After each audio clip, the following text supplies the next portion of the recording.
Hello everyone, Standard 8th, Subject English. Friends, now you are going to solve the first unit test.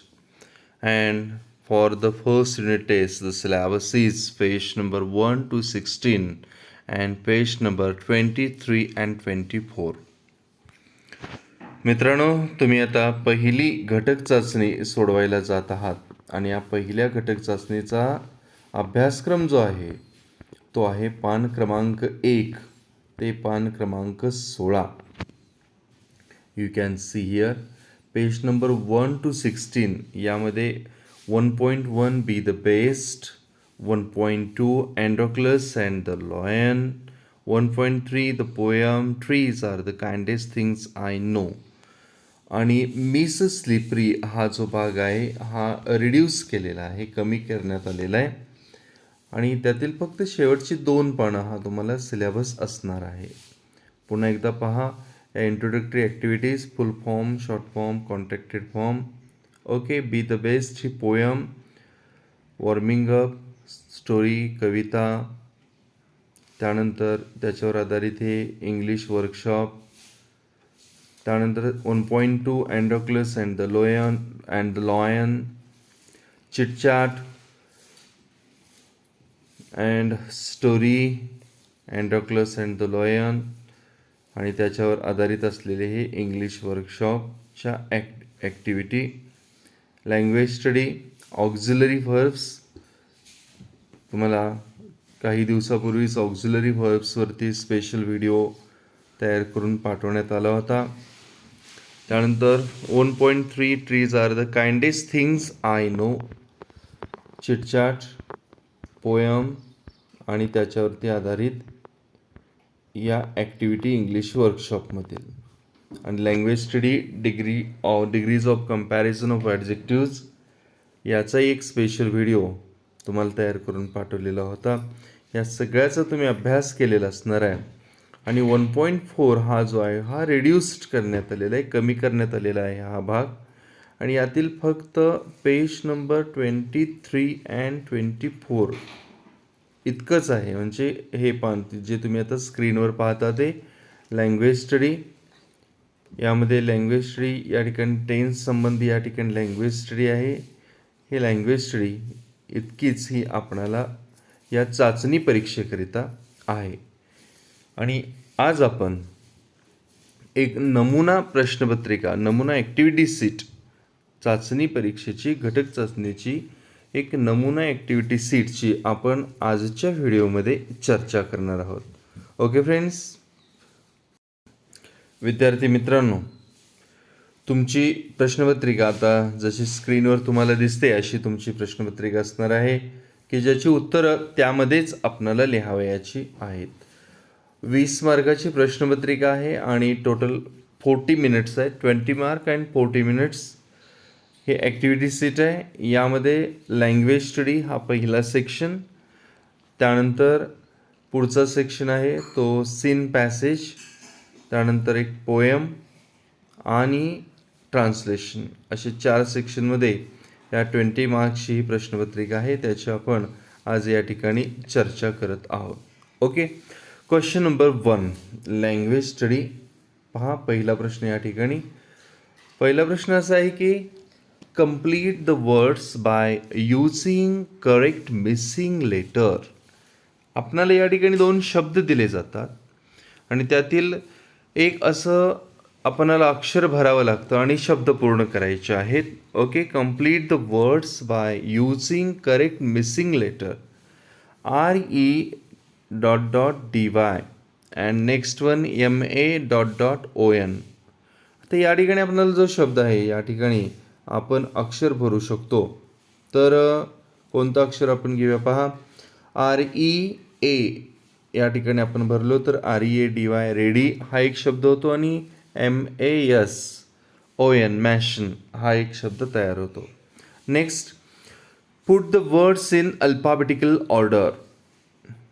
दिलेले शब्द हे alphabetical ऑर्डरमध्ये आपल्याला लावायचे आहेत, वर्णाक्षर क्रमाने खाली लिहायचे आहेत.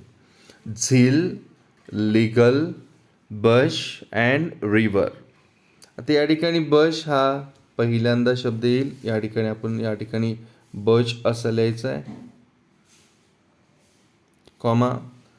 त्यानंतर नेक्स्ट लीगल 2 नंबरला शब्द येईल, लीगल. देन रिव्हर 3 नंबरला कॉमा देऊन लिहायचा. अँड लास्ट वन झील. या पद्धतीनं कॉमा देऊन एकापुढे एक तुम्ही हे शब्द लिहायचे. यासाठी 1 मार्क आहे, 1 mark for it. Next question, punctuate the following. 1 गुणाला हा प्रश्न आहे. Punctuate the following. आपल्याला या दिलेल्या वाक्यामध्ये विरामचिन्हांचा वापर करायचा आहे. Are you in great pain miss Lipari या पाठातील हा आलेला हा प्रश्न आहे. Are you in great pain. त्या लहान मुलानं आपल्या दिदीला केलेला हा प्रश्न आहे. Are you in great pain. यासाठी डबल अवतरण चिन्हानं सुरुवात होईल. आरचं ए कॅपिटल करावं लागेल आपल्याला.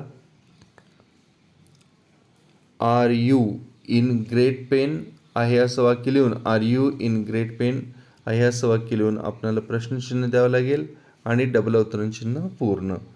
या पद्धतीनं हे पंक्च्युएट होईल. Next question, make 2 words each minimum 3 letters using the letters in the given word. आपल्याला या ठिकाणी दिलेला हा जो शब्द आहे पार्टिसिपंट.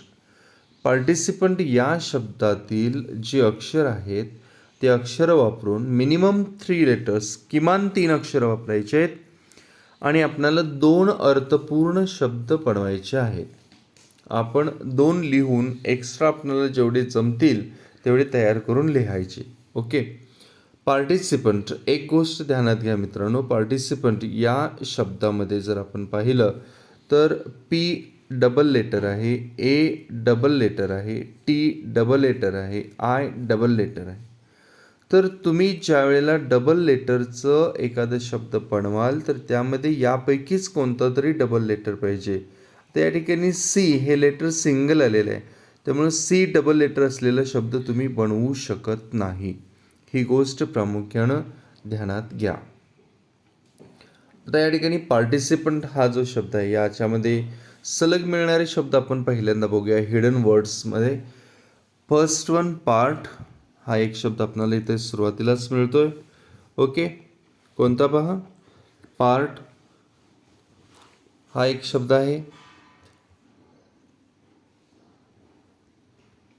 त्यानंतर या पार्टमध्येच लपलेला आहे आर्ट हाही शब्द आपण घेऊ शकतो. त्याच्यानंतर अँट, ANT अँट. त्याच्यानंतर पुढं बघा पॅन. या ठिकाणी पॅन हा एक शब्द आहे, पार्ट हा एक आहे, आर्ट हा एक आहे, ANT अँट आहे. या पद्धतीनं तुम्ही जास्तीत जास्त शब्द बनवू शकता. नेक्स्ट हाही 1 गुणाला प्रश्न आहे. Next, write the related nouns as shown in the example. Write the related nouns, आपल्याला नामच लिहायचे आहेत. एक उदाहरण आपल्याला दिले त्या पद्धतीनं. हाऊस हे आपल्याला नाम दिलेलं आहे आणि या ठिकाणी आपल्याला पुन्हा नामच लिहायचं आहे. हाऊस एक एक्झाम्पल दिलेलं आहे, डोअर. याचा अर्थ असा आहे की आपल्याला हाऊसशी संबंधित रिलेटेड वर्ड्स या ठिकाणी लिहायचे आहेत. Door, window, door, window. त्याच्यानंतर किचन, हॉल, सोफा. या पद्धतीनं घराशी संबंधित तुम्ही जास्तीत जास्त शब्द लिहू शकता. फर्निचर या पद्धतीनं. नेक्स्ट हाही 1 गुणाला प्रश्न आहे. असे तुमचे या ठिकाणी 5 गुणाची पहिली लँग्वेज स्टडी ॲक्टिव्हिटी या ठिकाणी पूर्ण होते. अशा पद्धतीचेच तुम्हाला प्रश्न येणार आहेत. Next, read the following passage and do the activities, complete the following sentences. आपण ही ॲक्टिव्हिटी सोडवत असताना पहिल्यांदा A1 आणि A2 हे प्रश्न वाचून घ्यायचे आणि त्यानंतर पॅसेज वाचायचा. स्किमिंग, स्कॅनिंग दोन्ही आपल्याला करता आलं पाहिजे आणि त्यानंतर मग आपण या ॲक्टिव्हिटी पुन्हा सोडवायची आहेत, कारण आपण एकदा प्रश्न वाचून घेतले A1 आणि A2, तर आपल्याला पॅसेज वाचत असताना ध्यानात येतं की त्या प्रश्नांची उत्तरं कुठं आलेली आहेत. 8 ते 10 ओळीचा पॅसेज तर असणार आहे, तो त्याचं आकलन आपल्याला होणं आवश्यक आहे. आणि ऑलरेडी तो तुम्ही शिकलेला आहात, सेम पॅसेज आहे, आपल्या पुस्तकातीलच आहे, त्यामुळे जास्त अडचण तुम्हाला येणारच नाही. A1, complete the following sentences, ही वाक्य आपल्याला पूर्ण करायची आहेत. Androclus had a fairy ... The slaves had to do what their ...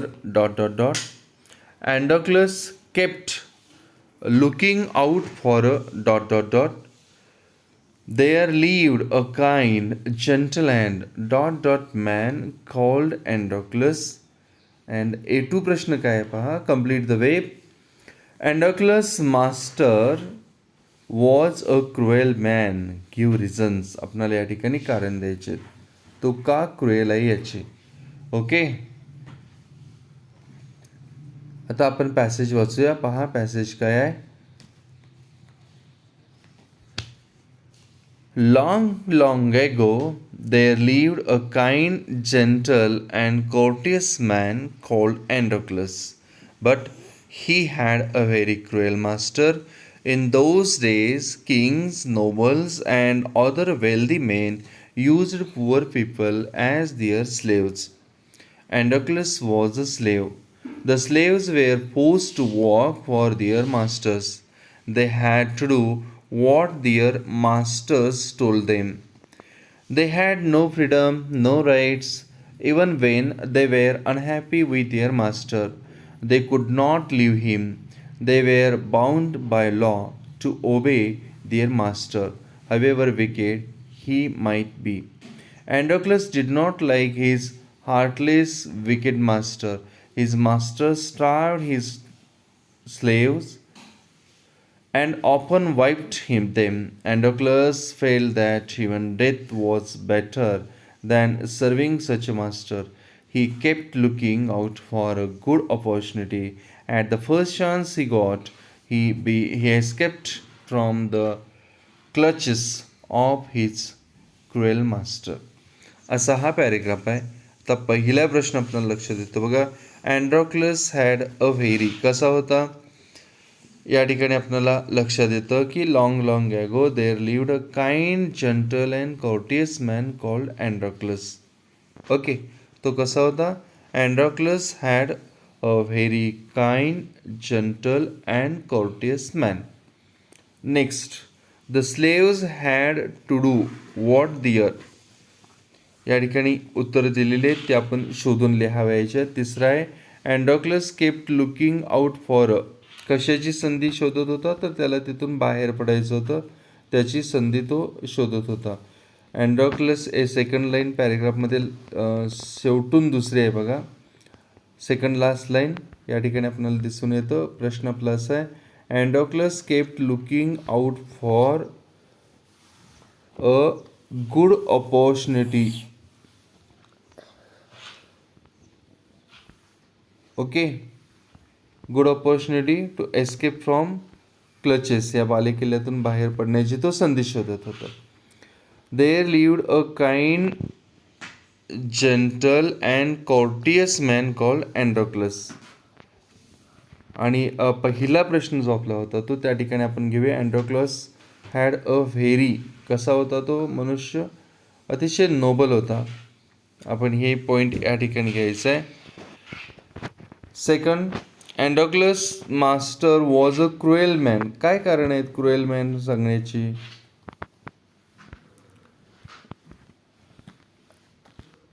तो क्रुएल कशावरून होता, त्याचा मास्टर क्रुएल कशावरून होता, तर ती उत्तर या ठिकाणी द्यायची आहेत की लास्ट पॅरेग्राफमध्ये उत्तर आहेत पहा त्याची. His master starved his slaves, उपाशी ठेवत होता, हे एक कारण.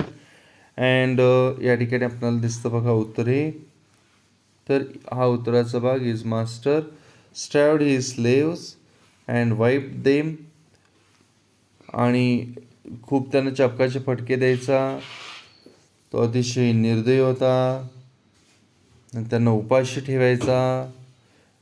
आणि अल्सो इथं वरच्या पॅरेग्राफमध्ये सुद्धा आहे की त्यांच्याकडून सगळी कामं करून घेतली जायची आणि त्यांना कोणतंच फ्रीडम नसायचं. हे जे पॉईंट आहेत, the slaves were force work for their masters, या कारणापैकी कोणतीही 2 कारण तुम्ही तिथं लिहू शकता. Find out antonyms of the following, एवरचे 2-2 मार्काला हे 2 प्रश्न आहेत. Find out antonyms of the following, आपल्याला अँटोनॉमस विरुद्धार्थी शब्द शोधायचा आहे आणि तोही पॅरेग्राफमधूनच शोधायचा आहे. काइंडसाठी या पॅरेग्राफमध्ये आपल्याला क्रुएल शब्द आलेला आहे, तो क्रुएल शब्द आपण घ्यायचा. अँड नेक्स्ट स्लेवचा विरुद्ध मास्टर, हे 2 शब्द आलेले आहेत, ते आपण या ठिकाणी घ्यायचे आहेत. Kind, cruel and slave, master, अशा पद्धतीनं हे 2 शब्द घेऊया. Complete the table. Present tense, past tense and past participle, page number 23-24 आपल्या पुस्तकातील जे आहे त्या ठिकाणचं, त्या लँग्वेज स्टडीमधील हा भाग आलेला आहे. प्रेझेंट टेन्स, पास्ट टेन्स आणि पास्ट पार्टिसिपल हे आपल्याला पूर्ण करायचं आहे. Feel, felt, felt, like, liked, liked, या पद्धतीनं हे आपण पूर्ण करायचं आहे. Do as directed. Underline the auxiliary verbs in the following sentences. Second language स्टडीमधील हा पॉईंट आहे, ऑक्झिलरी व्हर्ब्स. यामधील underline the auxiliary verbs in the following sentences, दिलेल्या विधानातील ऑक्झिलरी व्हर्ब्सना अधोरेखांकित करा. आपण हे वाक्य पुन्हा इथं लिहायचं आहे दिलेल्या ठिकाणी, आणि या ठिकाणी हे वाक्य लिहायचं, या ठिकाणी आणि या ठिकाणी, आणि दिलेल्या वाक्याला पुन्हा आपण ऑक्झिलरी व्हर्ब्सला अंडरलाईन करायचं. पहिले विधान आहे, they had no freedom, no rights. They had हे या ठिकाणी ऑक्झिलरी व्हर्ब्स आहे. आणि सेकंडमध्ये दे कुड नॉट लिव्ह हिम, कुड हे ऑक्झिलरी व्हर्ब आहे. पहिल्या वाक्यात हॅड आणि दुसऱ्या वाक्यात कुड. हे वाक्य आहे असं लिहून घेऊन पुन्हा आपण ऑक्झिलरी व्हर्बना अंडरलाईन करायचे आहे. नेक्स्ट पुढचा प्रश्न आहे, हे अर्ध्या अर्ध्या गुणाला हाफ मार्क तिथं वेटेज आहे. Next, he escaped from the clutches of his cruel master. He escaped from the clutches of his cruel master हे जे विधान आहे याचं change into past perfect tense. दिलेलं विधान आहे आपल्याला सिम्पल पास्ट टेन्स आहे आणि आपल्याला पास्ट परफेक्ट टेन्स बनवायचं आहे. याकरिता या दिलेल्या विधानातच आपण ही हॅड एस्केप्ड पुढं आहे असं वाक्य आपण कंटिन्यू करायचं आहे. ही हॅड एस्केप्ड, हॅड एस्केप्डला आपल्याला अंडरलाईन करावं लागेल. He had escaped from the clutches of his cruel master, हे पास्ट परफेक्ट टेन्स या ठिकाणी विधान होतं. 23 आणि 24 पानावरील ॲक्टिव्हिटीतील लँग्वेज स्टडीतील हा प्रश्न पडलेला आहे. नेक्स्ट वन आहे, what do you think about Androclus. अँड्रोक्लसबद्दल तुम्हाला काय वाटतं? तर आपल्याला पॅरेग्राफमध्ये उल्लेख केलेली पॉईंटसुद्धा आपण घेऊ शकतो. Androclus was a very courteous and noble man. He was not a cowardice, he was a brave person, and he did not like his masters, and he want to live free life, so he has searched the chance, and he has got the chance, and he escaped from the clutches of the masters, and he tries to live such a free life. त्याला एक मुक्त जीवन जगावं असं वाटत होतं. तो उदात्त होता, भित्रा नव्हता. गुलाम असला तरी तो भित्रा नव्हता. या गोष्टीच्या या इतक्याच 10 ते 15 ओळीतून तुम्हाला अँड्रोक्लसबद्दल जे वाटलेलं आहे त्या ओळी या ठिकाणी लिहून पूर्ण करायच्या आहेत. नेक्स्ट सेक्शन बी, पोएट्री, कविता आहे आपल्याला. Trees are the kindest things I know. Name the following प्रश्न आहे. पहिला प्रश्न आपल्याला 1 गुणाला आहे आणि दुसरा आणि तिसरा 2-2 गुणाला आहेत. असे 5 मार्क. पहिला प्रश्न 1, दुसरा 1 आणि तिसरा 1 असे 3 गुणाची प्रश्न पोएम आहे. Name the following. The kindest things according to poet कोणते आहेत? And the season mention in the extract, उतार्यात कोणता ऋतू दर्शवलेला आहे? अँड A2 पहा प्रश्न काय आहे, pick out lines that mean the following. या ओळींचा अर्थ सांगणाऱ्या ओळी कोणत्या कवितेतील आहेत. इथं दिलेलं जे स्टेटमेंट आहे त्याच्या ओळी सांगणाऱ्या कवितेतील ओळी आपल्याला लिहायचे आहेत. आणि next last and rhyming word असे 3 प्रश्न आहेत. आपण आता कविता वाचूया. Trees are the kindest things I know. They do not harm, they simply grow. And spread a shade for sleepy cows and gather birds among their boughs. They give us fruits. They give us fruit in leaves above, and wood to make our houses of, and leaves to burn on Halloween, and in the spring new birds of green. असे हे extract आहे. आणि आपल्याला तर पहिल्याच ओळीत सांगितलेलं आहे the kindest things according to poet या ठिकाणी येणार कोणती trees. And the season mention in the extract कवितेमध्ये कोणता ऋतू दर्शवलेला आहे पहा. अगदी लास्ट लाईनला आपल्याला या ठिकाणी दिसून येतं कवितेमध्ये ऋतू कोणता दर्शवलेला आहे. And spread shade in sleepy cows सावली देतात याचा अर्थ summer season. Spring season. Spring in birds of green last ओळीत आहे पहा. तर आपण तुम्ही स्प्रिंग सीझन हे लिहू शकता. Next trees provide food for all. सर्वांसाठी झाडं हे फूड प्रोव्हाइड करतात, अन्न देतात अशी सांगणारी ओळ कोणती आहे. तर या ठिकाणी आपल्याला दिसून येतं आपण ही ओळ लिहू शकतो. They give us fruit in leaves above. ह्या ओळीतून लक्षात येते की झाडं आपल्याला अन्न प्रोव्हाइड करतात. आणि दुसरं ट्रीज प्रोव्हाइड आपणासाठी म्हणजे सर्वांसाठी. Trees provide food for all सर्वांसाठी अन्न पुरवतात त्या ओळीतून लक्षात येतं. आणि पुढची ओळ आहे trees provide shelter for animal. Trees provide shelter for animal ही ओळ दर्शवणारी आहे. ते and spread a shade for sleepy cows. ॲनिमलसाठी या ओळीवरून लक्षात येतं की प्राण्यांना आसरा पुरवला जातो. ती ओळ त्या ठिकाणी लिहायचं. नेक्स्ट रायमिंग वर्ड्स पहा काय काय कोणकोणते. Know, grow, cows, boughs, above, of, Halloween, green. या ठिकाणी आपल्याला 4 पेअर मिळतात. कोणतेही 2 पेअर तुम्ही या ठिकाणी लिहा. Next skill development. Translation. Translate the following words in mother tongue. Gauge कटाक्ष टाकणे. अँड लेसर कमी महत्त्वाचे. अनइम्पॉर्टंट आपण मराठीतच अर्थ लिहायचं आहे कमी महत्त्वाचे. त्या ठिकाणी translate the following sentence into English सांगितलेलं आहे. पण तुम्हाला आता चाचणीमध्ये जो प्रश्न येईल तो तुम्हाला इंग्लिश एखादं कोटेशन एखादी प्रोवर्ब दिली जाईल, एखादं सेंटेन्स एखादं स्टेटमेंट हे इंग्लिश दिलं जाईल आणि त्याचं तुम्हाला मराठी ट्रान्सलेशन करायचं आहे. असा हा बदल या ठिकाणच्या प्रश्नात आहे. वृक्ष आपले मित्र आहेत. ट्रीज आर आवर फ्रेंड्स असं आपण इंग्रजी ट्रान्सलेशन करू. पण तुम्हाला इथून पुढं मात्र इंग्रजीचं विधान दिलं जाईल. इंग्रजी स्टेटमेंट, इंग्रजी प्रोवर्ब, इंग्रजीतच प्रोवर्ब, स्टेटमेंट, कोटेशन असं दिलं जाईल आणि त्याचं मराठीत भाषांतर करायचं आहे. अशा पद्धतीने एक 20 मार्काची प्रश्नपत्रिका तुमची आहे आणि 40 मिनटामध्ये आपल्याला ही सोडवून पूर्ण करायची आहे. तुम्ही या व्हिडिओ पाहत हे पाहून तुम्ही तुमच्या वहीमध्ये ही प्रश्नपत्रिका सोडवा की जेणेकरून तुमचा अधिक चांगला सराव होईल. आणि पुन्हा एकदा पान नंबर 1 ते पान नंबर 16 यातील असलेल्या सर्व ॲक्टिव्हिटी, लँग्वेज ॲक्टिव्हिटी, चिटचाट, धडे वाचून घ्या. धड्याखाली असलेल्या प्रश्नोत्तरं, वर्कशॉपमध्ये असणाऱ्या ॲक्टिव्हिटी ह्याही पहा. आणि त्याचबरोबर पान क्रमांक 23 आणि 24 यावरचं लँग्वेज स्टडी जो टेन्सशी संबंधित आहे याचीही चर्चा करा, अभ्यास करा की जेणेकरून तुम्हाला अधिक चांगल्या प्रकारे उत्तमोत्तम प्रकारे तुम्हाला ही टेस्ट सोडवता येईल. ओके फ्रेंड्स, पुन्हा एकदा ही प्रश्नपत्रिका बघून तुमच्या वहीमध्ये सोडवा. Okay friends, thank you very much for watching this video. Thank you.